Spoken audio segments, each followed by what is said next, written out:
नमस्कार, मैं doctor Pawan Gupta, MCh in surgical oncology, Max hospital Vaishali और पटपनगंज में मैं डायरेक्टर हूँ सर्जिकल ऑन्कोलॉजी का।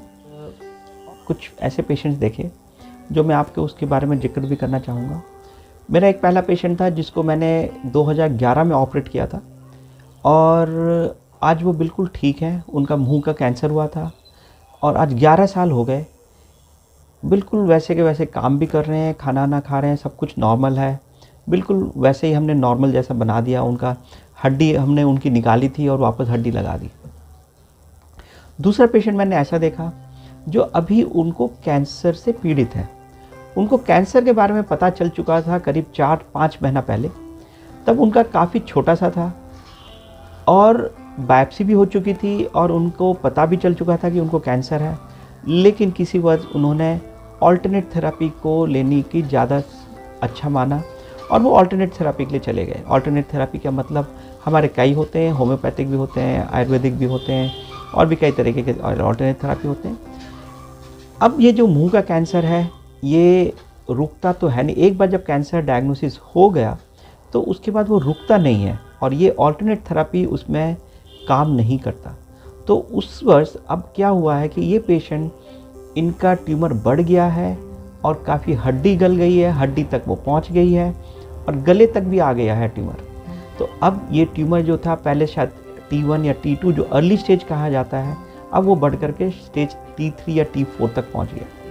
मैं इसमें एक ही चीज़ जो कहना चाहता हूँ और सब लोग आप तक जो पहुँचाना चाहता हूँ कि कैंसर एक ऐसी बीमारी है जो रुकती नहीं है और उसको सही समय पे ही इलाज करना आवश्यक है। सही समय पे इलाज करें तो फिर हमारा क्या है कि उसमें ठीक हो जाएगा, बिल्कुल पेशेंट सही हो जाएंगे और एकदम ठीक रहेंगे। और आजकल की जो सर्जरी है तो उसको हमने काफ़ी कुछ बदलाव भी लाया है। सर्जरी में आजकल हम लोग रिकन्स्ट्रक्शंस करते हैं, फंक्शनल थेरेपी करते हैं, फंक्शनल रिहैबिलिटेशन करते हैं। जैसे कि पेशेंट अगर आपके सामने भी आके बैठ जाए तो भी नहीं पता चलेगा कि वो पेशेंट को कोई ऐसा इस प्रकार का ऑपरेशन भी हुआ है।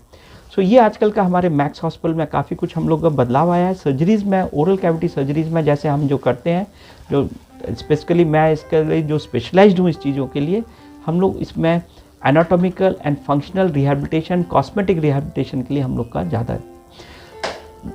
जो सबसे पहला काम जो मैं बताऊँगा, अर्ली डायग्नोसिस। जैसे ही पता चले, कोई दूसरे थेरेपी के नहीं, सही थेरेपी लें, सही डॉक्टर के पास पहुँचे और सही तरीके का ट्रीटमेंट लें।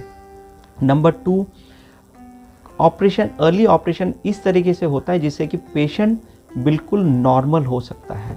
यही मैं कहूँगा, proper therapy and proper functional therapy, ये दोनों ही। अब हम तो कह रहे हैं कि जल्दी पहचान करें कैंसर को, तो कैंसर के क्या ऐसे सिम्टम्स हैं जिससे कि जल्दी पहचान हो सके। देखिए, मुंह का कैंसर ज़्यादातर ये तंबाकू खाने से ही होता है और दूसरा कारण जो होते हैं कि शार्प टीथ होता है या डेंचर्स, इल फिटिंग डेंचर्स होते हैं या स्पाइसी फूड्स होते हैं। तो ये हमारे माल न्यूट्रिशन वगैरह के कारण भी कैंसर बनते हैं हमारे मुंह के कैंसर्स। खासकर हम लोग ये कहते हैं कि जो पेशेंट्स तंबाकू लेते हैं वो अपने मुंह की स्वयं जांच हर महीने एक बार ज़रूर करें। जब भी अपने मुंह का जांच करेंगे, सबसे पहले देखेंगे कि हमारा मुंह का माउथ ओपनिंग कितना है, कि mouth opening generally 4 maximum 3 finger तो ज़रूर होना चाहिए। 4 फिंगर्स बहुत अच्छा होता है, ठीक है ना। सबसे पहले माउथ ओपनिंग करें और फिर अपने शीशे के सामने खड़े होकर के पूरे मुंह के अंदर का पूरा जांच करें।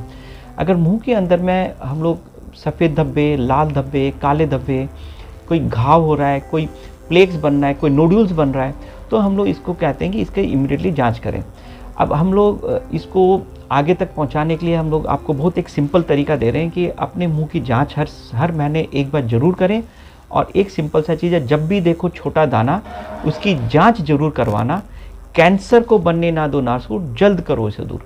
तो किसी भी प्रकार का अगर आपके मुंह के अंदर में कोई बदलाव आ रहा है तो उसको डॉक्टर को जा कर के दिखाएँ और जल्द से जल्द उसकी निदान करें और उसका ट्रीटमेंट करवाएँ। ये मैं ज़रूर कहूँगा। और सही ट्रीटमेंट, सही इलाज जो है, इसका तरीका है सही जगह पे पहुँचे। अगर कैंसर है तो कैंसर के डॉक्टर के पहुँचे। जैसे कि मैं एमसीएच इन सर्जिकल ऑन्कोलॉजी हूँ, इसी प्रकार से जो स्पेशलिस्ट डॉक्टर्स हैं उन्हीं के पास पहुँचे, तभी आपको सही निदान भी मिलेगा।